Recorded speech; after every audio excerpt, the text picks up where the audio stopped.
था कि मायावती का जादू कम हो गया है, बुझ गया है, तो इससे अब साबित हो रहा है कि मायावती भी कहीं ना कहीं हाथी अपना दम दिखा रही है। देखिए, हाथी अपना दम दिखा रही है और बीएसपी के जो उम्मीदवार है रामगढ़ से सतीश यादव, वो आगे बढ़ते हुए दिखाई दे रहे हैं। हालांकि रुझान है, रुझान में तब्दीलियत होती रहती है, लेकिन असली में किसके घर का दिया जलता है। लेकिन एक तरफ और रोकना चाहूंगी मैं, झारखंड में देखिए 50 और एनडीए के लिए 30, देखिए एनडीए बहुत बड़ा, कहाँ 25 और अब कहाँ 30, तो ये बहुत बड़ा आंकड़ा है। और धीरे धीरे जिस तरीके से एनडीए अपने स्थान को प्राप्त कर रही है, ये सबसे बड़ी बात है। और रागिनी सिंह बीजेपी के वो आगे चल रही है। तो देखिए, लगातार हम आपको अपडेट्स दे रहे हैं झारखंड की, जहां पर एनडीए लगातार आगे बढ़ते हुए दिखाई दे रही है। पहले थी 24 पे, फिर 26 पे, और अब नई अपडेट सामने आ रही है, जहां पर आपको बता दें तो एनडीए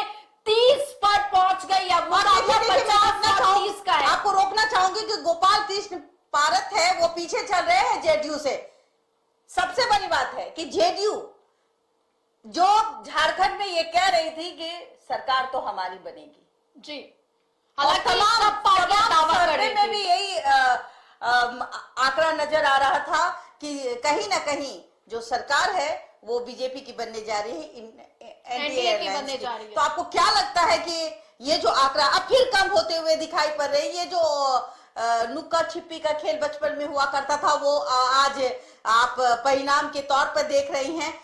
फिर एनडीए जो है वो 29 पे आ गई, 30 पे थी, फिर 29 पे आ गई है, और फिर इंडिया जो है वो 51 सीट पे तो देखिए नई अपडेट्स, आईएनडीए गठबंधन 51 पे पहुंच गई है, 50 से 51 पे। वहीं पर एनडीए में घटत होते हुए दिखाई दे रही है। एनडीए की जो सीट पहले 30 थी, अब देखिए हिसाब से देखिए, मैं रोकना चाहूंगी कोर्ट का से कहीं ना कहीं संजीव सरदार पीछे चल रहे हैं जेएमएम के।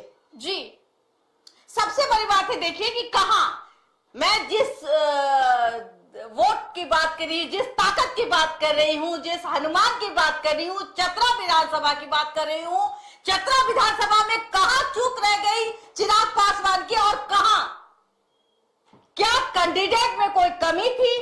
क्योंकि वहां के लोगों का कहना था जो कैंडिडेट को आप खड़ा करें वो कैंडिडेट भरोसे लायक नहीं है।